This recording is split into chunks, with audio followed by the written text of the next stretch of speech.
स्वागत है आपका प्रयागराज स्टडी चैनल पर। आज की डिक्टेशन लिखने के लिए तैयार हो जाइए। डिक्टेशन 5 सेकंड में शुरू होगा। Ready, start. सहारा संसार का सबसे बड़ा गर्म मरुस्थल है। वहाँ हजारों वर्ग किलोमीटर के ऐसे क्षेत्र हैं जहाँ यदा कदा ही वर्षा होती है। उसका पूर्वी क्षेत्र तो ऐसा भाग है जहाँ शायद 30-40 साल में कभी एक बार वर्षा हो जाती है। भारत देश में नदी जल प्रकृति की बहुमूल्य देन है।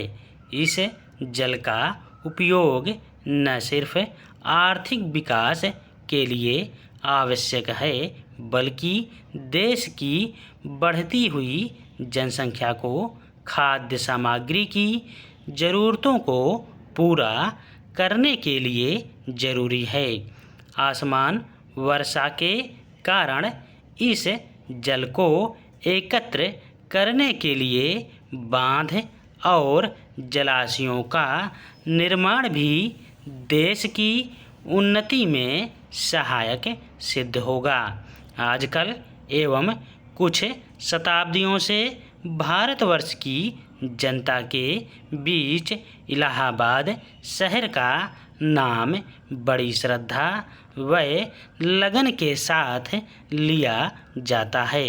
इसका कारण है कि वहाँ पर तीर्थराज संगम की महत्ता।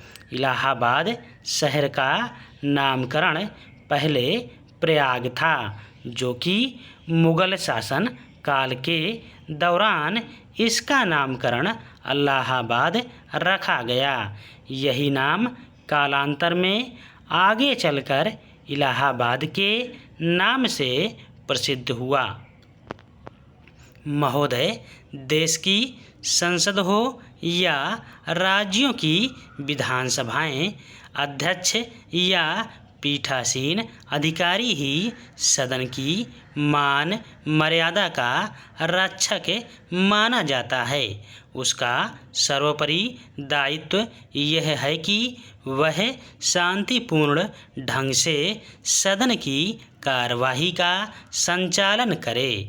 बड़े दुख की बात है कि पिछले कुछ समय से सदनों में हमारे ही सदस्यों द्वारा किसी न किसी बात पर हंगामा खड़ा किया जाता रहा है, जिससे कि सदन की कार्यवाही घंटों रुकी रहती है।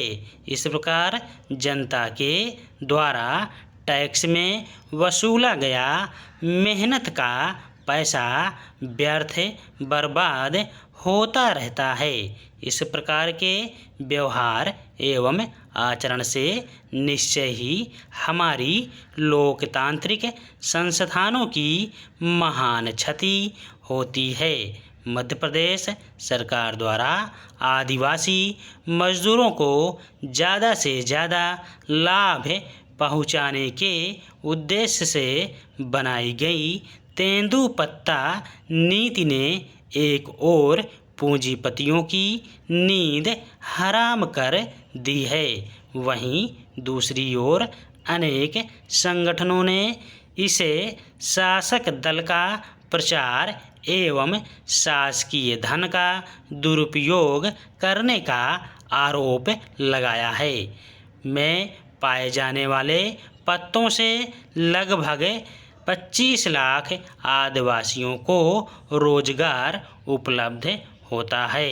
इस जंगल में इस प्रकार यह शासक दल का क्रांतिकारी कदम कहलाएगा, क्योंकि इसके द्वारा 25 लाख रोजगार के साधन उपलब्ध होते हैं। महोदय, हमारे देश में सहकारिता जीवन का मुख्य आधार है तथा यह समाज का एक प्रमुख स्तंभ है जिसके अभाव में जन्म से मृत्यु तक कोई भी कार्य संभव नहीं है। आज के युग में भी सामाजिक, सांस्कृतिक व आर्थिक तीनों ही पहलुओं में सहकारिता या सहयोग का अपना महत्व है। चूँकि हमारा देश भारत विश्व में कृषि प्रधान देश माना जाता है।